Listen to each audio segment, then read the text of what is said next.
अस्सलाम वालेकुम नाजरीन। इस एपिसोड के आगाज में हम देखते हैं कि उरहान साहब अपने सिपाहियों के हमरा बोरसा के करीब करारगाह पहुंचते हैं। जैसे ही वो वहां पर आते हैं तो आइकुत उनका इस्तकबाल करता है। उरहान साहब पूछते, क्या मुहासरे के सिपाही जंग के लिए तैयार हैं? तो आइकुत कहता, सिपाही मुकम्मल तौर पर जंग के लिए तैयार हैं हजूर। और फिर उरहान साहब पूछते, तुम यहाँ क्या कर रहे हो आइकुत? तो आइकुत बताता है, उस्मान साहब भी यहाँ मौजूद है। उरहान साहब पूछते, हजूर कहाँ है? तो आइकुत कहता, जिस चोटी पर हम बोरसा का मुशाहदा करते हैं वहाँ है और वो आपके मुंतजर हैं। और फिर उरहान साहब अपने सिपाहियों से कहते, तुम यहाँ मेरा इंतजार करो, और घोड़ा लेकर उस्मान साहब से मिलने के लिए रवाना होते हैं। जबकि इधर मुहासरे के करीब हेक्टर के आदमी कई सिपाहियों को देखकर कहते, उरहान अपने सिपाहियों को जमा कर रहा है, हो सकता है कि वो फौज की आमद के बारे में जानता हो। हेक्टर को खबर करते हैं, चलो। और वो सब वहाँ से रवाना होते हैं और जैसे ही बाहर निकल कर आगे बढ़ रहे होते हैं, कितने में ही पीछे से काला चोगा पहने आदमी आता है और उन्हें रोकता है और सीटी बजाता है। हेक्टर के तमाम आदमी उसकी जानब मुतवज्जा होते हैं और अपनी अपनी तलवारें निकाल लेते हैं। जब वो आदमी पलटता है तो वो कोई और नहीं बल्कि शामिल होता है। शामिल कहता,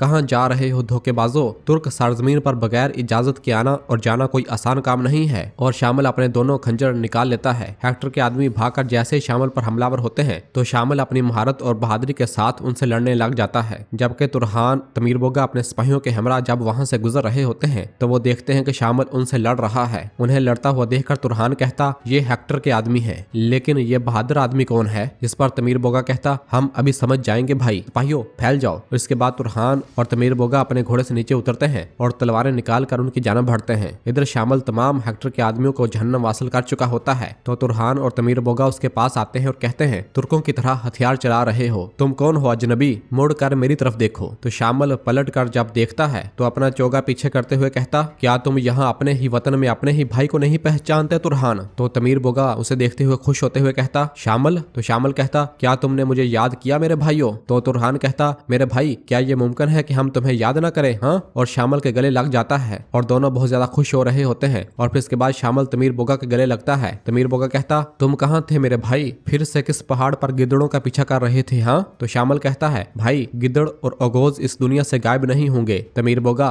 हमने इन गिद्दड़ों को शोशा के पहाड़ों में कमजोर कर दिया और अपने वतन को साफ कर दिया। अब उरहान साहब के साथ इनका साथी और इनके शाना बिशाना लड़ने आया हूँ। तमीर बोगा कहता है, माशाल्लाह। और फिर तुरहान कहता, ये हेक्टर नामी शैतान के आदमी है, अच्छा हुआ कि तुमने इन्हें हमसे पहले देख लिया, वरना वो हमारी नकलो हरकत के बारे में जानकर इसकी इतला कर देते। तमीर बोगा कहता, तुम सही वक्त पर आए हो भाई, आइन वक्त पर आए हो। अल्लाह के हुक्म से हम इनके खिलाफ बड़ी बड़ी जंगें लड़ेंगे इंशाल्लाह। अब हम उरहान साहब के पास जा रहे थे, तुम्हें देखकर वो बहुत खुश होंगे। तो शामिल कहता है, माशाल्लाह। और तमीर बोगा को एक बार फिर गले से लगाता है और सब उरहान साहब की जानब रवाना होते हैं।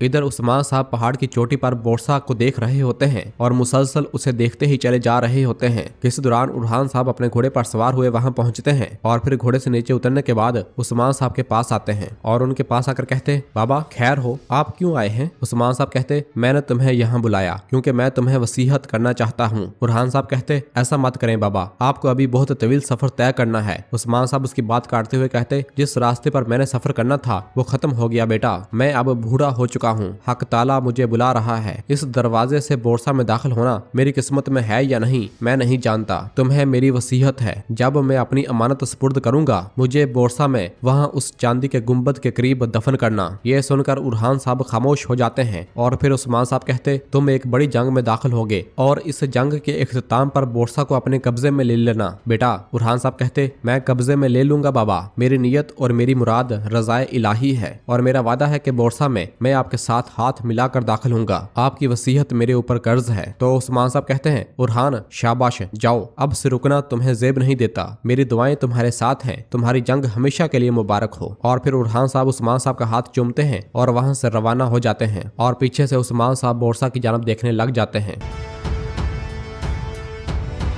इधर काई कबीले में नीलोफर शहजादी अस्पोर्चा और दैफने को लेकर कबीले पहुंचती है। उसे देखते हुए सामने मौजूद इराज खातून कहती, ये दैफने फिर से आ गई। और फिर गोंजा कहती है, सूरत हाल बहुत ज्यादा पेचीदा हो जाएगी। और फिर नीलोफर और बाकी सब अपने अपने घोड़ों से नीचे उतरते हैं तो दीदार मलहून से कहती, ये लड़की नफरत अंगेज शक्ल दे रही है। और फिर सब जब मलहून के पास आते हैं तो मलहून कहती, खुश आमदीद, तुम जल्दी में गए, लेकिन ये वाज़ेह है कि कबीले में आपकी रोजी रोटी अभी खत्म नहीं हुई। तो अस्पोर्चा कहती, आपकी शाइस्तगी आपके लिए मेरी नफरत को काम नहीं करेगी मालहून खातून, मुझे अब एजनिक में होना चाहिए था। तो मालहून कहती, मैं तुम्हारे जवाब से बिल्कुल भी हैरान नहीं हुई। मेहमानों की ताजीम हमारी रवायात में शामिल है, नाशुक्री आपकी फितरत में शामिल है। यह सुनकर शहजादी को बहुत गुस्सा आता है और फिर अस्मा कहती, खेमे तैयार है। तो नीलोफर कहती, खेमे की तरफ नहीं, ये कैद खाने वाले खेमे में जाएंगे। यह सुनते साथ ही शहजादी अस्पोर्चा को बहुत गुस्सा आता है और वो कहती है, मैं तुम्हारी कैदी नहीं हूँ, अपनी हद पहचानो नीलोफर। तो नीलोफर कहती, क्या तुम कैदी नहीं हो? हाँ, बल्कि बहुत अहम मेहमान हो। हाँ, बुरहान साहब ने अपनी जिंदगी मेरे सुपुर्द की है और कबीले की सबसे महफूज तरीन जगह कैद खाने वाला खेमा है। और फिर मालहून कहती, तुमने ठीक सोचा बेटी, ये मुनासिब है। तो शहजादी गुस्से से कहती, क्या आपको लगता है कि आप इस तरह मेरी तौहीन करेंगे? नीलोफर कहती, तुम बहुत हसास हो अस्पोर्चा, माफ करना शहजादी, और देखो मैं अपनी बहन को भी तुम्हारे साथ रखूंगी ताकि तुम्हें बोरियत न हो। तुम मजीद क्या चाहती हो? चलो ले जाओ। और फिर एराज खातून शहजादी और दफने को लेकर कैद खाने की जानब रवाना होती है।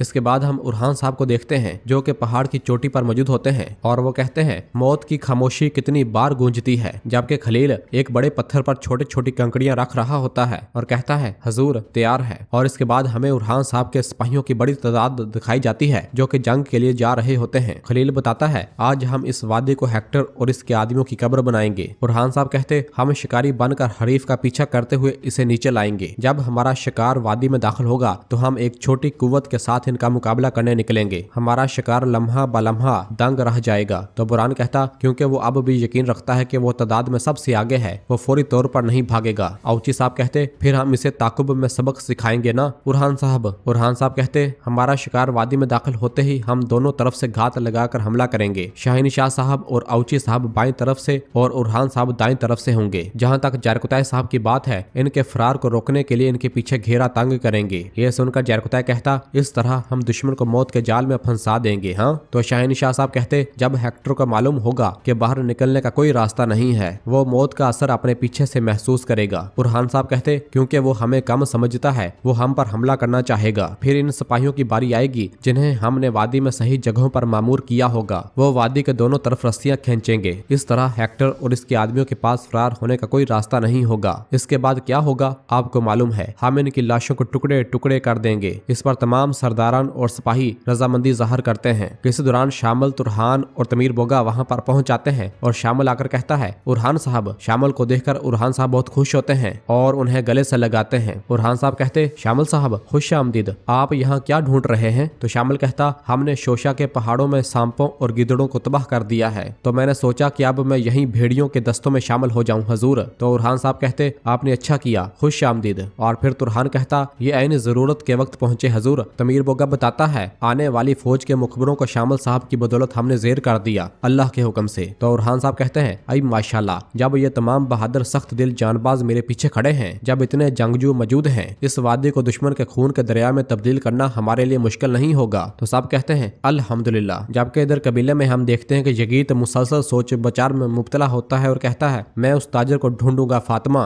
इस दौरान वो सामने से ही फातिमा को गुजरते हुए देखता है जिसने हाथ में एक लिबास पकड़ा हुआ होता है और वो उस लिबास को पहन लेती है और पीछे से ही यगीत उसे देख लेता है और कहता है, तुम कहाँ जा रही हो फातिमा? कहीं फिर से उस ताजिर के पास तो नहीं जा रही हो? और फिर अगले ही लम्हे फातिमा अपने घोड़े पर सवार हुए वहां से निकल जाती है। तो यगीत भी फौरन अपना घोड़ा लेता है और फातिमा के पीछे अपना घोड़ा भगा लेता है और फिर फातिमा का पीछा करते करते वो जंगल में एक जगह पर आ जाता है और मुसलसल फातिमा का पीछा करता ही चला जा रहा होता है। आगे बढ़ते बढ़ते फातिमा एक जगह पर खड़ी होती है तो यगीत उसके पास आकर पूछता, किसका इंतजार कर रही हो फातिमा? तो फातिमा जैसे ही वापस पलट कर देखती है तो वो फातिमा नहीं बल्कि हलीमा होती है, जिसे देखते साथ ही यगीत चौंक जाता है।